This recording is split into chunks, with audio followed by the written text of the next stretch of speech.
Mesdames et messieurs, bienvenue à cette nouvelle session d'actualité dont voici les sommaires. Les Fronts communs pour le Congo rallument les débats sur les retours de Joseph Kabila aux affaires. Pour la famille politique du sénateur à vie, aucune disposition constitutionnelle n'exclut Joseph Kabila de la compétition électorale. Les ministres de l'enseignement primaire, secondaire et technique ainsi que ses collaborateurs de nouveau dans les viseurs de l'inspection générale des finances. Les services de Jules Lingueté accusent les ministres et ses collaborateurs d'avoir détourné les fonds alloués à l'organisation du tournoi interscolaire panafricain. Human Rights Watch décrit la violation des droits humains en Ituri et au Nord Kivu en dépit de l'exploration de l'état de siège. Selon l'ONG américaine des droits de l'homme, l'état de siège n'a pas permis de restaurer la paix dans la partie est de la RDC, moins encore d'imposer le respect des droits humains. Vous allez suivre l'invité de la rédaction. Il s'agit de l'honorable Thomas Lupata, qui est rapporteur de l'Assemblée provinciale du Haut-Katanga. Au cours de l'interview livrée à la rédaction des Congo Belge Télévision, l'honorable a fait les points sur la situation de la province. Il faut dire que c'est un projet très alléchant, un projet susceptible de pouvoir vraiment réduire la pauvreté et les inégalités spatiales. Vous allez vous rendre compte qu'à travers ces projets, le président de la République, Félix Antoine Tshisekedi Tshilombo, chef de l'État, préfère démarrer un développement à partir de la base. Parce que si les entités décentralisées arrivaient à connaître un développement, celles-ci vont effectivement entraîner le développement de tous les pays. C'est surtout lorsque ce programme est axé sur le monde rural. Vous allez comprendre que depuis des années, la République démocratique du Congo, s'il faut dire qu'elle détient des infrastructures, c'est plus dans des centres urbains. Et partout dans les territoires, le bilan, il est vraiment catastrophique. Voilà pourquoi, par une volonté manifeste, par un amour sans conteste, le président de la République démontre à suffisance qu'il est vraiment attentionné et que la situation du peuple les préoccupe, surtout quand il cherche à provoquer cette situation-là égalitaire entre nos populations, celles qui vivent dans les grands centres et celles qui vivaient dans des milieux ruraux, créer cet équilibre de sorte que chacun se sente fier dans son pays.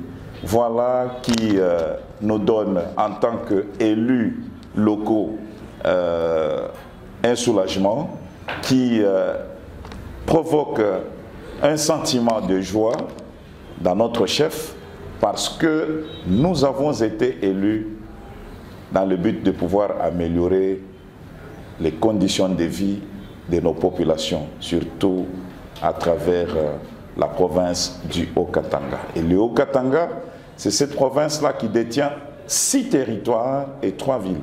Si, dans les territoires tels que cela est déployé dans le plan de développement local 145T, le Haut-Katanga va connaître vraiment un développement et chacun sera quand même content à travers le point ruraux. Tout vient de la volonté. N'oubliez pas que même Dieu lui-même, en qui Félix Antoine Tshisekedi croit, il a commencé par la parole. Il a créé ce monde à travers la parole. Ça veut dire, au départ, c'est la volonté. Félix Antoine Tshisekedi a cette volonté de voir la situation du peuple congolais s'améliorer à travers les coins et recoins. Voilà pourquoi il veut traduire cette volonté à travers les actes. Et ce qui me fait bien, c'est que ce n'est pas un leurre, ce n'est pas chimérique. Il y a même un timing, le temps en déant lequel tous ces projets-là doivent s'exécuter. Et en faisant appel aux élus locaux que nous sommes, le président de la République entend nous voir, nous approprier de cela. Parce que c'est en fait ça notre mission. Nous avons été élus au niveau de la base par le peuple pour effectivement exercer notre mission traditionnelle qui est celui, ou celle plutôt, de pouvoir contrôler tout ce qui se passe au bénéfice du peuple. Alors, en ce qui concerne le projet tel que l'on sait, nous avons compris à travers cette sensibilisation ou cette information qui nous a été donnée comment nous devons exercer notre mission afin de matérialiser ce projet-là, afin de pouvoir vraiment le suivre comme il se doit. Donc, c'est vraiment détaillé, comme on sait déjà par territoire, ce qui sera fait. On a même déterminé tout un tas de choses. Nous, dès que nous sommes de retour, la première des choses, nous allons également faire la restitution à nos bases respectives afin de pouvoir les emballer toutes pour que nous soyons ensemble plongés dans le contrôle citoyen et le contrôle parlementaire. De cette façon-là, le projet pourra vraiment porter corps. Sur le plan politique, nous devons dire que la situation est vraiment calme. Elle est bonne parce que, ne vous en doutez pas, l'Union sacrée contrôle. Vous avez une assemblée qui est à majeure partie composée des députés Union sacrée. Vous avez le gouverneur ou l'exécutif provincial qui est Union sacrée. Alors, en toute symbiose. Donc, la complicité. Oui, effectivement, il y a complicité dans le bon sens parce que tous, nous sommes en train... Ça ne nous empêche pas de contrôler.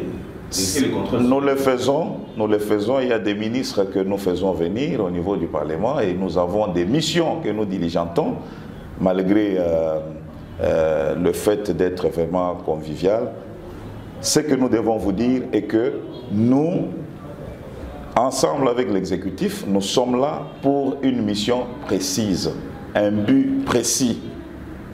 Rendre la vie meilleure au niveau de nos populations. Voilà qui ne peut pas permettre que nous soyons vraiment en train de vivre à couteau tiré. Parce que nous ne poursuivons que ça comme intérêt. La stabilité que vous allez constater sur le plan politique au sein de la province du Haut-Katanga est due au fait que et les élus et les membres de l'exécutif provincial, tous nous avons compris que la seule raison d'être aux affaires, c'est de veiller sur les intérêts du peuple. Voilà pourquoi nous ne pouvons pas nous entre-déchirer. Sur le plan sécuritaire, il faut dire que c'est vrai, il y a des petits problèmes, surtout en ce qui concerne la criminalité urbaine.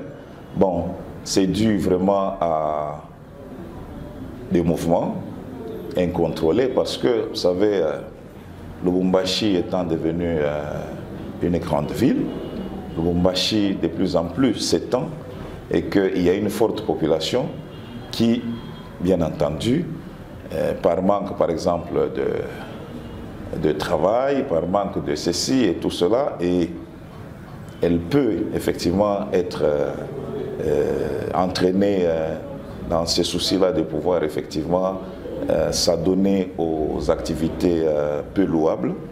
C'est ainsi que nous sommes en train de nous battre en tant que gouvernants et la police nationale congolaise, le service de sécurité en général font leur travail correctement parce que dernièrement on a déniché toute une bande de personnes qui s'aimaient terreur et désolation à travers la ville de Lubumbashi et toutes ces personnes-là passent d'ailleurs en flagrance. D'ailleurs ce mercredi il y aura une sentence qui sera rendue parce que le procès là se déroule en flagrance dans le bâtiment du 30 juin, siège de l'Assemblée provinciale, que nous avons dû céder pour le besoin de la cause. Et aujourd'hui même, plutôt le mercredi, il y aura une sentence qui sera rendue.